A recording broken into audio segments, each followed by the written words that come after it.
Welcome back to Casual Buys Rugby. Today is the day that we predict Rassie Erasmus and Jacques Nienaber's lineup to take on the All Blacks in the final of the Rugby World Cup. Of course, both teams going out to make history. First team to ever win 4 Rugby World Cups. It's been domination for the past 20 years. It's been absolutely crazy. But this is like predicting the impossible. Okay, so this is not who I want to play. This is who I think is going to play in the game. Okay, it's a tough ask, people. I don't know. I've gone with some changes in positions. Might have gone with the change in the formation. Without any further ado, please remember to like and subscribe to the channel. Let's get into it.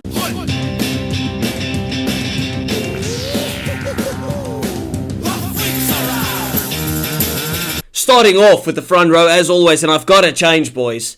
I've put in the steamroller himself in that number 1 jersey. I've got Auxin Che partnering him, Bongi Mbonambi and Frans Malherbe. Of course, Bongi Mbonambi, easy.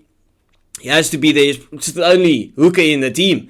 Of course, Dion Fourie slots in there and he's been absolutely brilliant, but Bongi Mbonambi gets the start. He plays about 80 minutes as well. So, Auxin Che, he's just been absolutely insane for us. He was my man of the match in that game. Him or Andre Pollard in that game against England. Totally flipped the switch. And he had a famous photo going viral out here in South Africa. Salads don't win scrums. And that's what he does. He wins scrums. He's brilliant with ball in hand. He's a tough guy and he has to start. I don't think Kitshoff has been... I don't want to say he's been on bad form because it's just been 2 rough games for him. But I think with the experience of Kitshoff to come from the bench, to see out the game and secure the Rugby World Cup, and if he needs to chase the game, he's going to be up for it.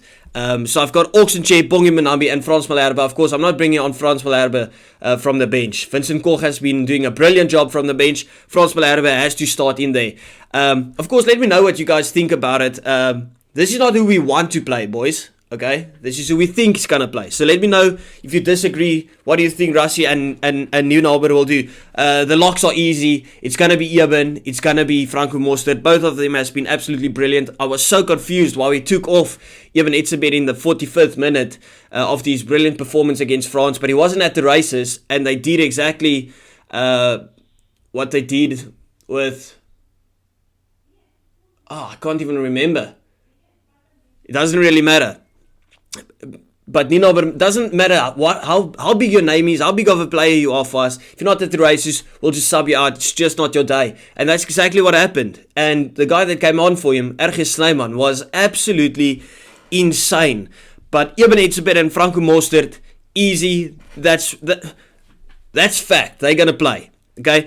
Captain Rugby, Captain South Africa, Captain everything. Siya Kolisi in that 6th jersey, partnering him is Pieter Stef de Tooy. Those two definitely in their positions. But then on the number 8 jersey, I've made a switch again. I think Duane Vermeulen has been absolutely brilliant for us, but to ask him to go three games in a row, as tough as it's been, I have to put in Jasper Wiese. I think Jasper Wiese has been absolutely brilliant. He hasn't necessarily deserved to be dropped, but Duane Vermeulen has been brilliant. He has got that number 8 jersey, but I think we'll back Jasper in that 8 jersey. I think the game against New Zealand fits him perfectly. And he was brilliant against Ireland. I think Ireland might have been his last game. Might have come on against Tonga, I'm not too sure. But Jasper Wiese, I'm going for him with the start to just tell him, listen, give me 50 minutes of chaos. Because that's what Jasper Wiese brings to the table. So, I'm going Jasper Wiese. Now, this doesn't mean I'm dropping Duane Vermeulen because I've actually gone with the 6-2 split. But we'll get to the bench in a second. Moving on to the backline, and this is where it gets controversial. Especially if you look at the subs we made last weekend. But I think Reinach and Mani starts again. And I wouldn't have an issue with it. If you look at the way that Mani played against the All Blacks at Twickenham right before the World Cup, he was absolutely brilliant. He had one off game now last weekend, but it's just the game didn't fit him. It didn't suit his playing style. But I think playing against New Zealand does. Of course, it's not going to be the same game as we had against New Zealand at at Twickenham. They'll be up for it much more than they were on that day. But I think Reinach and Mani will want to right his wrongs from this past weekend. So I've got Mani and I've got Reinach. I think they're going to get backed again. They've been doing a brilliant job. You can't drop them for the final just because he had an iffy game. So I'm backing those two. And of course, most people would say Faf and Handré, but I don't think Mani gets dropped and you bring him from the bench to chase the game if we are behind. I would rather start them, see what you can do, because if Mani has his good day, he is unstoppable. So why would you just leave him out? Okay, he played brilliantly against the All Blacks before, and I'll back him to do it again. So moving on to the centres, this is also easy. It's going to be Damian de Allende, it's going to be Kriel. I don't want to hear anything about okay? He's not going to get brought into the squad, not play a game, and then all of a sudden play the final. It's going to be Damian de Allende and Jesse Kriel. Both of them has been absolutely insane for us throughout the whole tournament, before the tournament started, and they're going to be crucial for us in this game. I really think this is where the difference can be made in the back line. I think our centre pairing is... I don't want to sound cocky because I do rate Jordy Barrett and Rico Ioane. I just think the chemistry between our two guys and how they play could give us a proper advantage, especially if you've got Mani Libbok getting that front foot ball to de Allende and Kriel. We saw what Canan Moody and Andre Esterhuizen did to the centre pairing of the All Blacks at Twickenham. So I just think this centre pairing could be scary. It could be a nightmare to deal with. And those are the boys that I'm backing. Of course, this is not a shot at the All Blacks at all. I know there's a lot of All Blacks fans on this channel.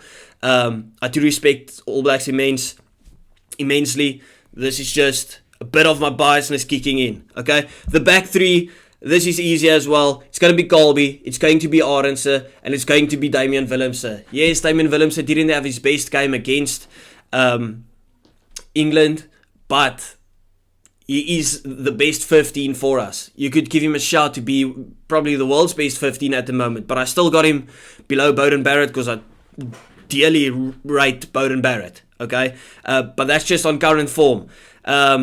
Anyway, moving to the bench, as I said, I've changed the formation. I'm going with the 6-2 split. I think that is the way that we beat the All Blacks, is by having dominance physically when it comes to the forward pack. So I've got Dion Fourie on the bench, and as I said, Kitshoff and Vincent Koch. Those are my front three replacements on the bench. Of course, Dion Fourie usually comes on for the likes of Siya Kolisi, and then he might move into the hooker position later on. But he's been immense. I just want to give a quick shout out to Dion Fourie because he's been going under the radar, but the guy he's missed a fine wine himself. I say this every video, but just everything that he brings to the table. He's brilliant at the rucks. He runs hard at players. Yeah, you could say he's not the biggest, and sometimes he gets taken back, but his work rate is absolutely insane.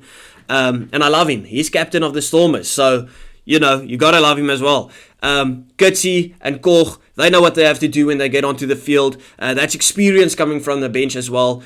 And I think Kitshoff will be up for it. I don't think Kitshoff has ever had two average games in a row, a bad game and then an average game. I don't think he's ever done that. So he'll be up for the fight and ready to see us over the line. Of course, you got Ergje Snyman on the bench. The guy's been absolutely insane. There's no words to describe this guy. He's brilliant at the lineouts. He's brilliant in defense. He always gets his hands free in a tackle to get a proper offload away. I mean, just look at this past weekend. He scored the try. He got his hands loose a couple of times. The one time I remember, gave it off to Vincent Koch. We got some proper front foot ball. And then I've got two Lucy's on the bench. The first one, Dwayne Vermeulen. Now, I think this is the same as Kitshoff. This is experience that you bring from the bench. He's had two very physical games, demanding games on the body. I don't want him playing 80 minutes again. I want to cause chaos for the All Blacks at the start. That's why I got the young guns just running riot. And then you bring on the experienced guys to see the game out if it's close. And I think Dwayne Vermeulen is perfect for that. Bring on the experience. Bring on the maturity onto the field. And then the same, I've got Kwagga Smith, of course, the first name on the team sheet. He goes straight to the bench. Absolutely loved and adored by Casual Bias Rugby. Kwagga Kwagga Smith has to be there. And then, of course, the final 2 players on the bench is the backline players. And the person that I've dropped, or well, I wouldn't say dropped, that's a bit harsh, but taken out is Willie Leroux. It's so tough to choose. The tough decisions has been this far. Are we starting Jasper? Is he going to be in the team? If he's in the team, does he start? Does Kitshoff get into the squad? And then, of course, the formation was tough. And then, if you change formation, who are you taking out? And I've decided we will change formation and we'll get rid of Willie Leroux, because Faf de Klerk and Andre Pollard, if the game is tight, you bring on those experienced guys as well that knows how to win a World Cup. They've played against New Zealand a billion times. So let me know what you think about the predicted lineup. As I said, it's not necessarily who I will want to play. It is a lot who I want to play. I've saw people see the likes Manie Libbok maybe gets dropped totally. Andre Pollard goes into the 10 position. Willie goes into 15, and Damian Willemse gets used as the utility back on the bench, which isn't a bad shout at all. But yeah, I don't think we'll make as drastic changes as that, because we haven't done it once in the World Cup. So I think we'll stick with this. Let me know what you think about it. Thank you.